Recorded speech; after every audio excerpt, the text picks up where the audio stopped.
Assalamualaikum warahmatullahi wabarakatuh. Selamat malam dan selamat jumpa kembali dengan saya di Wengi Channel. Episode kali ini saya akan membawakan cerita yang dikirim melalui pesan WhatsApp oleh salah seorang pendengar setia Wengi Channel yang bernama Zaki. Bagaimana ceritanya?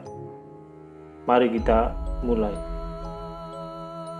Sebelumnya, saya ingatkan untuk mencari posisi yang nyaman, kemudian klik subscribe, dan jangan lupa berdoa. Selamat malam Bang, saya Zaki. Saya mau bercerita tentang pengalaman mistis yang dialami adik saya yang bernama Krishna. Langsung saja ya Bang. Cerita bermula ketika adik saya bekerja sebagai sales di sebuah perusahaan rokok terbesar di Indonesia dan baru saja mendapatkan bonus dari kantornya. Ia mendapatkan bonus karena berhasil mencapai target yang telah ditetapkan perusahaan. Berhubung bonus itu terbilang lumayan, ia pun berencana untuk membeli sebuah mobil. Krishna saat ini tengah memiliki seorang istri yang sedang hamil muda. Karena ingin memanjakan istri yang memang sedang hamil muda, ia pun membeli sebuah mobil dengan harga yang pas di kantong. Ia berencana untuk membeli sebuah mobil dengan kondisi bekas, agar bisa lebih murah dan dapat dibayar dengan tunai.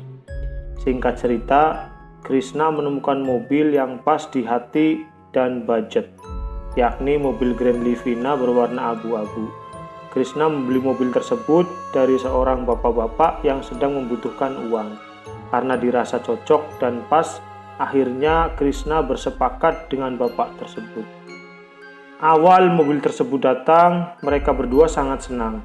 Mereka jadi bisa dengan leluasa pergi kemana saja dengan mobil sendiri tanpa memakai mobil kantor. Namun, baru beberapa hari di rumah, mobil itu selalu tercium bau amis. Iya, bau amis darah.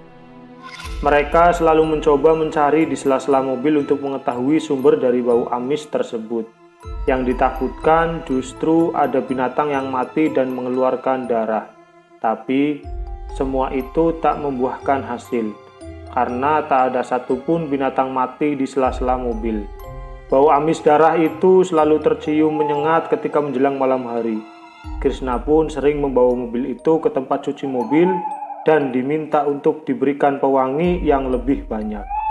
Namun tetap saja, bau amis itu masih tercium ketika sudah sampai di rumah.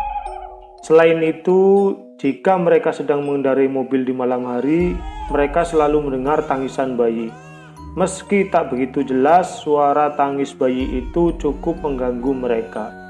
Hingga akhirnya Krishna berencana membawa mobil itu ke paranormal atau ke orang yang tahu bagaimana menyelesaikan permasalahan mobil itu. Karena ini adalah permasalahan yang biasa terjadi. Tapi karena kesibukan pekerjaan, akhirnya rencana ke paranormal itu selalu diundur-undur. Sampai pada kejadian suatu malam, Krishna harus pulang larut malam karena lembur di kantor sekitar pukul 1 dini hari. Sepanjang jalan pulang, ia terus mencium bau amis darah. Ketika jarak sampai ke rumah tinggal 3 km lagi, entah mengapa bulu kuduk Krishna terasa tegang. Sambil menyetir, Krishna membaca doa terus-menerus. Namun, suara tangisan bayi itu muncul lagi, lebih jelas dan keras dari sebelumnya. Dan akhirnya, ia mulai curiga. Dalam batinnya, ia berkata, ada yang tidak beres ini. Karena merasa ada yang tak beres, ia mengecek kaca spion untuk memastikan keadaan. Ketika ketiga kalinya Krishna melihat ke kaca spion, ternyata ada sosok wanita sedang membawa bayi di jok belakang mobilnya. Subhanallah. Krishna kaget dan langsung keluar dari dalam mobil.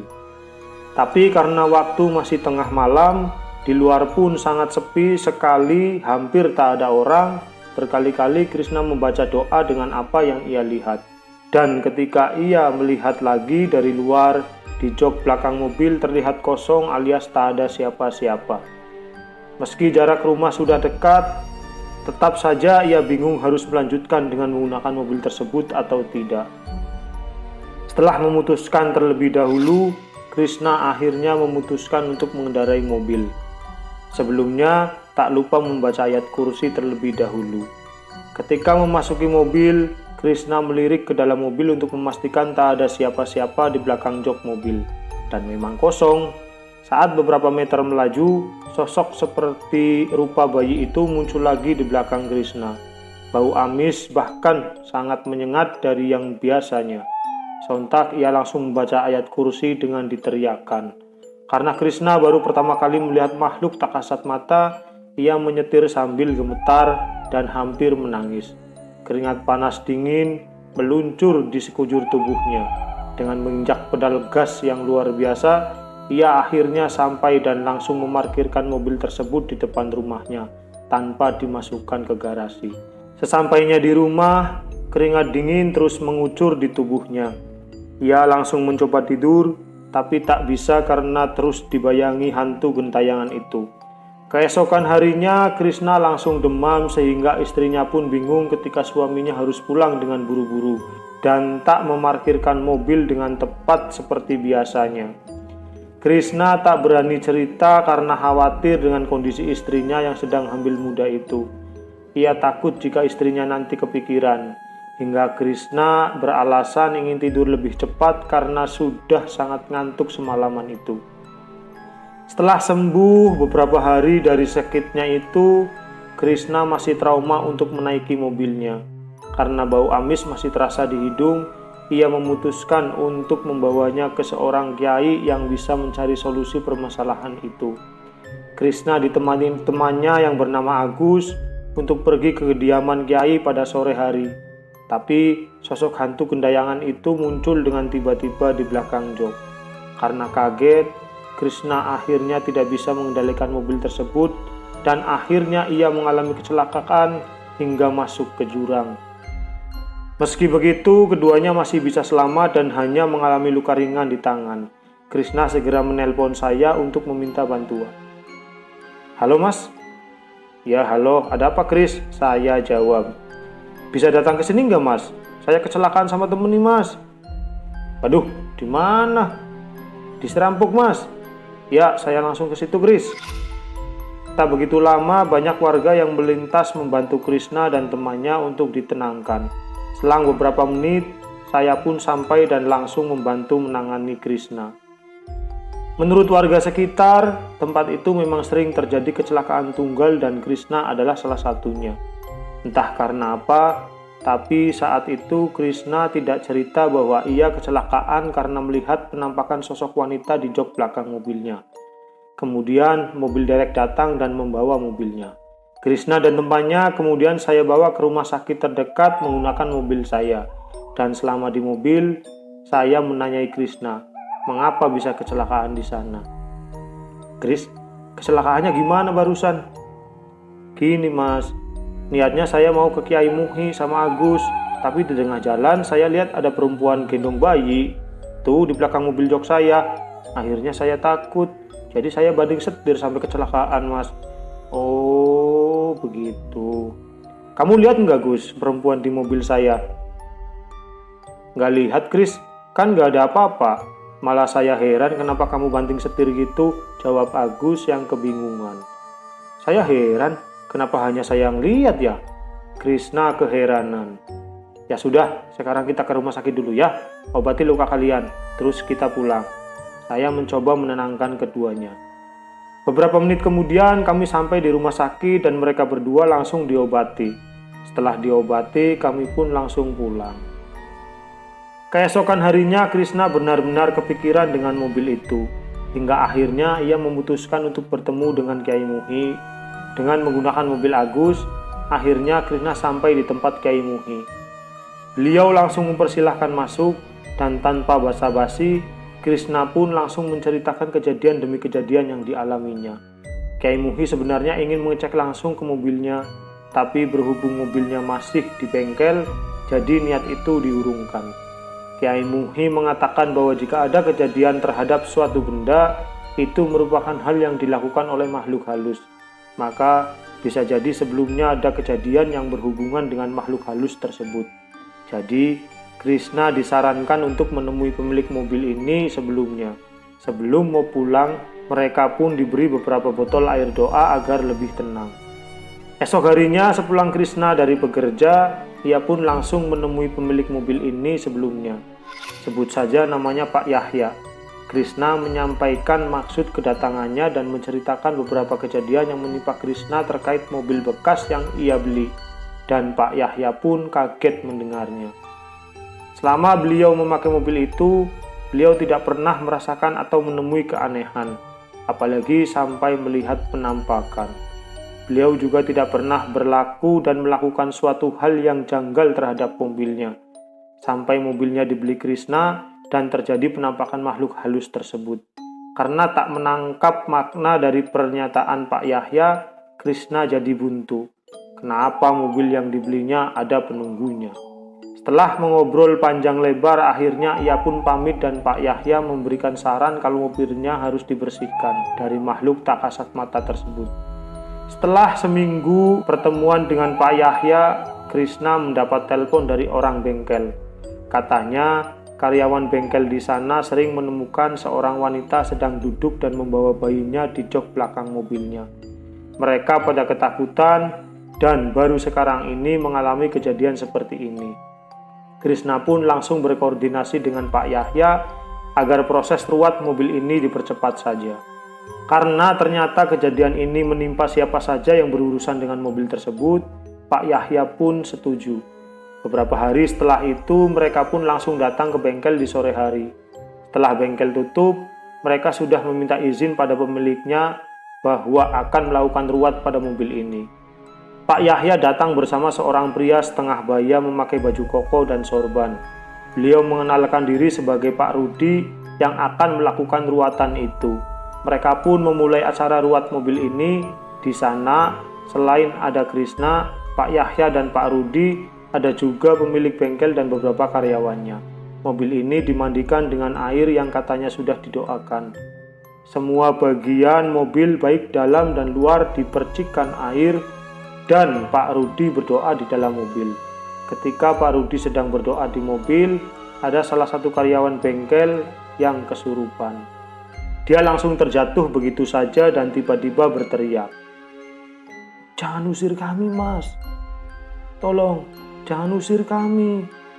Sontak orang-orang yang ada di sana semuanya jadi kaget dan takut. Pak Rudi langsung keluar dari mobil dan langsung memegang ubun-ubun orang yang kesurupan tadi. Beliau langsung bertanya, "Ini siapa?" "Saya Reni," jawab orang sedang kesurupan itu. "Kamu yang ada di dalam mobil ini?" lanjut Pak Rudi bertanya. "Iya," katanya sambil menangis. "Kenapa kamu tinggal di mobil ini?" tanya Pak Rudi lagi. "Karena saya meninggal di sini bersama bayi saya," ungkapnya. "Kamu meninggal kenapa?" lanjut Pak Rudi. Doni.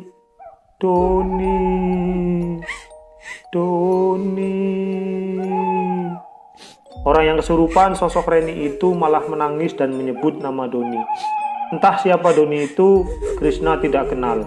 Tapi raut muka Pak Yahya jadi berubah. Beliau seperti kaget dan sangat kaget. Entahlah, Krishna pun bertanya pada Pak Yahya. "Bapak kenal dengan namanya Doni?" tanya Krishna. "Itu anak saya, Mas," ujar Pak Yahya dengan muka pucat pasi. Ternyata Pak Yahya punya anak bernama Doni yang masih sekolah SMA kelas 3. Mendengar hal itu, Krishna pun kaget dibuatnya. Sedangkan arwah yang mengaku bernama Reni itu tidak mau meninggalkan mobil tersebut karena dia nyaman di sana. Dia malah menangis dan terus menangis. Pak Rudi yang berusaha untuk memindahkan arwahnya sepertinya kewalahan. Beliau terlihat kelelahan sekali. Krishna dan Pak Yahya akhirnya mengambil keputusan untuk mencari tahu dari Doni. Mungkin Doni tahu seseorang yang bernama Reni itu. Akhirnya mereka sudahi ruat mobil ini. Ia langsung ikut Pak Yahya pulang ke rumah beliau untuk bertemu dengan Doni. Kebetulan Doni sedang ada di rumah, jadi mereka bisa langsung bertanya kepadanya. Ketika mereka menanyakan nama Reni pada Doni, reaksi Doni langsung kaget dan pucat. Pak Yahya langsung curiga melihat reaksi Doni. Krishna pun begitu. Jadi mereka mendesak Doni untuk menceritakan siapa sosok Reni ini sebenarnya. Ternyata Reni ini adalah pacar Doni. Sudah cukup lama bersama dan gaya pacaran mereka membuktikan bahwa mereka bukan hanya sekedar pacaran biasa. Pacaran yang mereka lakukan sudah melewati batas dan akhirnya Reni hamil. Awalnya Doni tidak mau mempertanggungjawabkan atas kehamilan Reni, tapi Doni akan menikahi dengan Reni jika sudah lulus ujian SMA kelak. Dan Reni pun menyanggupinya. Walaupun Reni harus menunggu dan menutupi perut buncitnya itu, tapi malam itu Reni meminta tolong pada Doni bahwa dia merasakan mulas. Dia sepertinya akan melahirkan. Jadi Reni minta tolong kepada Doni untuk bertemu dengannya. Doni pun menjemput Reni ke rumahnya dan rencananya akan mengantar Reni ke klinik bersalin. Doni menemui Reni menggunakan mobil tersebut yang saat itu masih milik ayahnya. Sebelumnya Reni hanya tinggal berdua bersama dengan ayahnya, sedangkan ibunya sudah meninggal. Dikarenakan ayahnya sibuk bekerja, dia tidak sadar dengan perubahan fisik anaknya. Reni pun selalu merasa khawatir saat menutupi kehamilannya itu, selama di sekolah agar tidak ada yang curiga. Selama perjalanan menuju klinik, Reni merasakan sensasi di perutnya semakin menjadi. Doni dan Reni pun panik. Mereka tidak tahu harus melakukan apa, tapi tiba-tiba pikiran jahat berkelabat di pikiran Doni. Dia langsung membekap mulut Reni sampai Reni kehabisan nafas. Reni pun meninggal saat itu juga. Sedangkan bayinya waktu itu masih hidup. Bayinya laki-laki, namun karena setan sudah menguasai pikiran Doni, maka bayi tidak berdosa itu pun menjadi korban kebiadaban Doni. Karena takut perbuatannya diketahui oleh orang lain, maka Doni membuang jasad Reni dan anaknya di jurang di suatu tempat malam itu juga. Doni merasa perbuatannya aman-aman saja dan tidak ada yang mengetahuinya. Ketika mendengar cerita lengkap dari Doni anaknya itu, Pak Yahya langsung emosi dan memukul Doni. Dia langsung bersumpah bahwa Doni harus mempertanggungjawabkan perbuatannya. Saat itu juga Doni langsung sujud di kaki ayahnya. Doni mengaku salah dan hilaf. Krishna pun yang hanya bisa bergeleng-geleng kepala mendengar cerita Doni tersebut, bahwa pergaulan anak muda zaman sekarang memang benar-benar sudah di luar batas. Krishna dan Pak Yahya tidak setuju atas tindakan yang telah dilakukan Doni terhadap Reni. Pak Yahya pun mendesak Doni untuk menunjukkan di mana dia membuang jasad Reni dan anaknya itu. Keesokan harinya setelah mereka melaporkan ke polsek terdekat dan ditemani dengan beberapa anggota kepolisian, mereka langsung menuju jurang yang dimaksud oleh Doni. Ternyata jurang yang dimaksud Doni adalah jurang di mana tempat Krishna kecelakaan. Mungkin di saat kecelakaan Krishna kemarin, Reni ingin menunjukkan tempat jasad dirinya sendiri berada. Tapi waktu itu tidak melihat sekelilingnya. Jasad Reni kemudian ditemukan saat itu juga beserta jasad bayi yang dilahirkannya. Mereka menemukan kedua jasad itu tertutup daun-daun kering di dasar jurang. Untuk mempertanggungjawabkan kesalahannya dan melakukan kesalahan lain yang lebih fatal, yakni membunuh Reni dan bayinya yang baru dilahirkannya itu, akhirnya Doni harus mendekam di penjara. Sedangkan nasib mobil itu sampai saat ini masih dihantui oleh sosok Reni yang membawa serta bayinya. Sampai saat ini, jika Krishna sedang menyetir malam-malam, masih suka mendengar suara tangisan bayi di mobil itu, dan bau amis masih suka tercium. Cerita ini hanya Krishna yang tahu dan sengaja tidak memberitahu istrinya karena dia sangat penakut. Dia hanya memberitahu kepada saya karena saya adalah saudara dari Krishna. Kejadian pembunuhan Reni ini terjadi seminggu sebelum mobil ini Krishna beli dari Pak Yahya. Jadi, mungkin wajar saja jika Pak Yahya tidak merasakan keganjalan seperti yang Krishna rasakan. Cerita selesai. Demikian cerita mistis kali ini. Semoga dapat dijadikan sebagai pelajaran dan sampai jumpa di cerita mistis berikutnya. Apabila Anda punya pengalaman mistis yang ingin dibagi ceritanya, silakan hubungi kontak yang tertera di kolom deskripsi. Terima kasih. Assalamualaikum warahmatullahi wabarakatuh.